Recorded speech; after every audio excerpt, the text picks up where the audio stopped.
Oh my God, my shoulders and fingers were absolutely aching. Thumb and fingers gone red. When you think of Morocco, you picture crowded city Souks, but just 2 hours away, woven high into the Atlas Mountains, is a world centuries apart. And they are proud of the land in which they walk on. Today, Hamid, a local villager in Imlil, is welcoming me into his home, a world rarely seen by outsiders to experience authentic hidden reality of the Amazigh, Morocco's original free people. From incredible traditional food to extreme physical hardship. And to show you how this brought me right back to my own village roots, we start with the hardest part first. I can't even bash one and I've hurt my fingers so much. So I'm just on the highway now, heading over to the Atlas Mountains. So the Imlil village where we're heading, I want to spend time with the locals, understand their culture, their way of life. We come to places like Morocco, spend our time holidaying, going on adventures, but not knowing actually the roots of the people here. That's a shame, and that's what I want to experience, their day-to-day life and the struggles they go through. Right in front of me is the Azrou village, and this is a traditional Berber village, and it's the first one as you drive past as we begin our ascent up the Atlas Mountains. So here gives an example of what it looked like just before the earthquake that took place in 2023. So a lot of damage was done, and you can see the ruins just over there. It's absolutely insane to think that people are still, after that humongous earthquake that took place, that they're still living as comfortably as they are with a lot of difficulty that they go through. That's hardship right there. So I'm currently at Imlil Valley. So I've just arrived into Imlil. It's a very jam-packed, narrow, crowded space.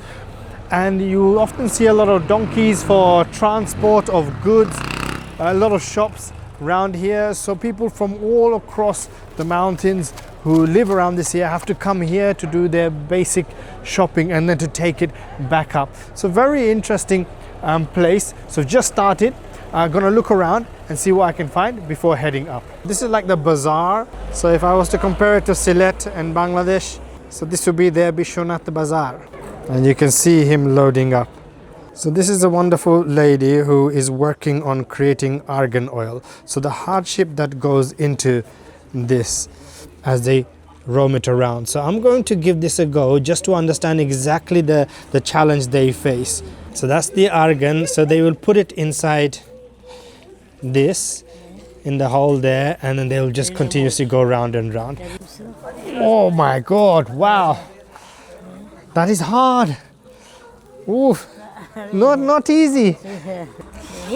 And there's from Bangladesh. Yes. Oh, this feels so good. I really like it. What's your name? Fatima. And you? Fatima. Both Fatima. Two Fatimas. Salam ala Rasulullah. Ya Sayyidina Muhammad. Allah Sayyidina. Oh, they're lovely people. Look at the struggle. So it's a specific way they have to hold it and then mash it and then get that argan seed out. Oh, so here's one of the seeds. So she had the white part standing up, and then I don't know if I'll be successful. No. Oh my God, it absolutely hurts the fingers. No. How? It doesn't work. Gosh, it takes a lot of effort.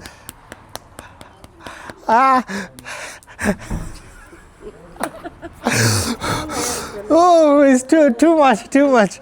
So hats off to these women. So the fact that they do this, like literally for every single seed just to put inside and then roam around. I can't even bash one and I've hurt my fingers so much. Yalla. That is hard. My shoulders are absolutely aching from that, and I gave it a go for a good 10 minutes, and they have to do it for hours just to produce this much oil. So think about how many people need to be involved. So the two Fatimas over there are wonderful. They gave me great hospitality as well, and that's the thing when it comes to the Berber people across the mountains. And we begin our trek. So going up, let's see where it leads us.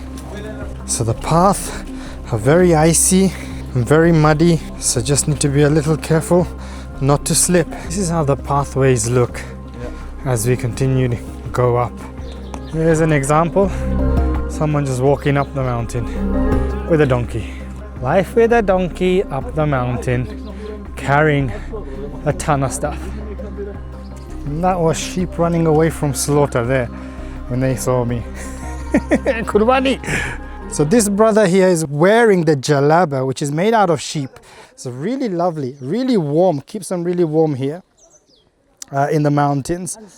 And soft. Yeah. So what we see right behind us is locals trying to control their herd. We see a lot of this in Bangladesh as well. That wonderful lady at the bottom there. So she's been trying to control them, but unfortunately these sheep are not listening. On the background you'll hear chicken making their cock-a-doodle-doo as well. Feels really good, just reminds me of Bangladesh. If you haven't seen my Bangladesh vlog, the link is above. But I can see just the visual landscape of the Berber homes. Oh, these looks absolutely beautiful. Very high in the mountains, neighboring villages. Here's a close-up home.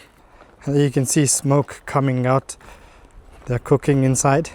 So I've passed so many of these homes. They're beautifully constructed. And obviously costs can be high and income very low.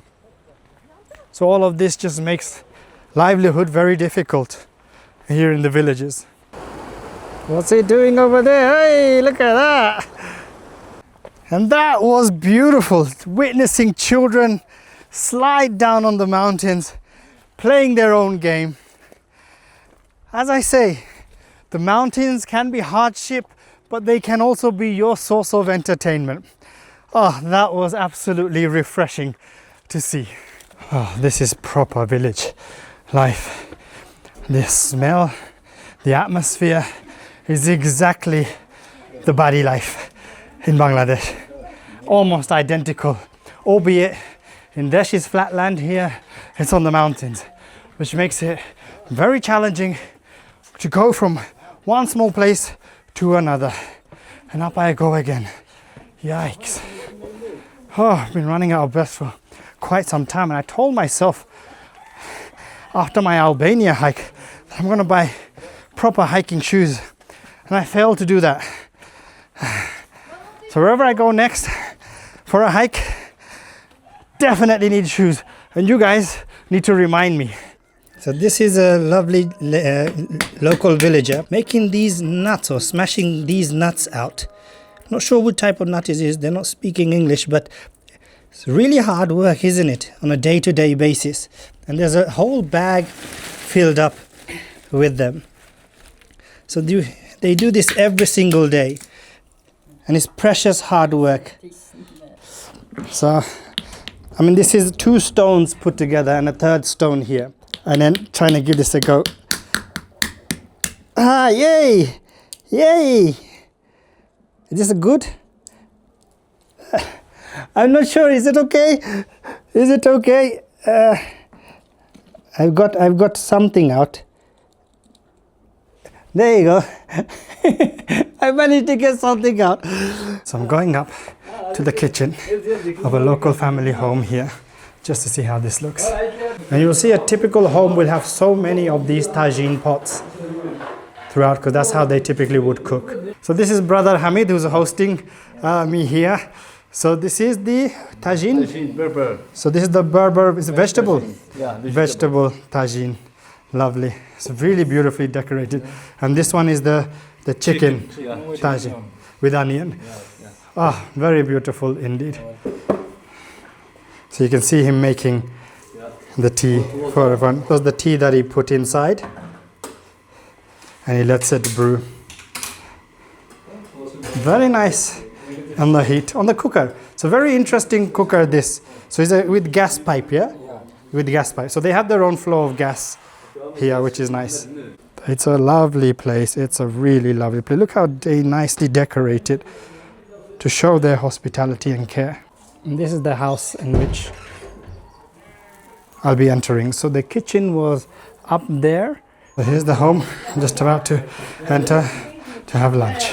I'm starting off with the salad, with the bread and the chicken tagine. The vegetable tagine can wait a bit. We go straight into the chicken. A small bite, not big. Oh, the flavors that go into that is absolutely immense. I must say, the Moroccan food, the Moroccan tagine, chicken, vegetable, whichever one it is, it tasted absolutely awesome. So hats off to the wonderful people who have made the food, have taken the time to put it all together. More importantly, their hospitality has been second to none. As you look across the mountains right now, right ahead of me is Toubkal. So Toubkal is the one that has the highest peak in northern region of Africa, 4,100 meters high. I mean, how many of you would want to be here, living in a home like this, with a view like that, where you can get the rooftop experience, hang your clothes, enjoy life, have a sip a cup of tea, and then watch the beautiful Atlas Mountains. The name Berbers are typically known as around here are Amazighen or Amazigh, plural being Amazighen, and that means free people. So these Berbers are actually, obviously they predominantly across northern region of Africa, but this predates to long before even the Arabs came and took over majority of this part of the world. So even before colonization, before the French, before the Portuguese, all of that. So these are the people who are true heritage of the land long before even borders and boundaries were set in place. So it's a lot of history that they predate, and they are proud of the land in which they walk on. To experience a waterfall here in Imlil village. So we just passed a few apple trees, walnut trees. So this is just walking past a local rug store, all handmade, kept here to dry, to sell, to show. And the Toubkal mountain is what we're going up. So when you are here in Imlil, just be mindful that not everyone wants to be on camera. So always ask for permission. And but if you say, look, their head won't be in it, their face won't be in it, they will still let you come on and take a few videos and stuff. So just be mindful of that when you are here. Just be respectful. Very, very important to respect the culture. So there you see ahead is a Berber family having a small picnic together. And this happens throughout the villages itself, where they would come here to spend some time together. Walking these very narrow paths, cobbled with so many stones. And every 2-3 minutes you will just cross these water flows after water flows coming from the mountains, which gives it a very scenic landscape. So no wonder why locals across Morocco love to come here just to enjoy the scenic view.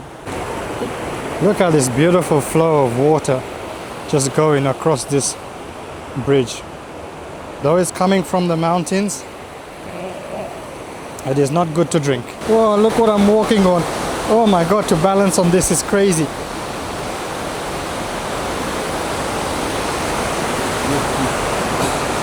To not fall in. Ah. Oh, it's so easy to slip.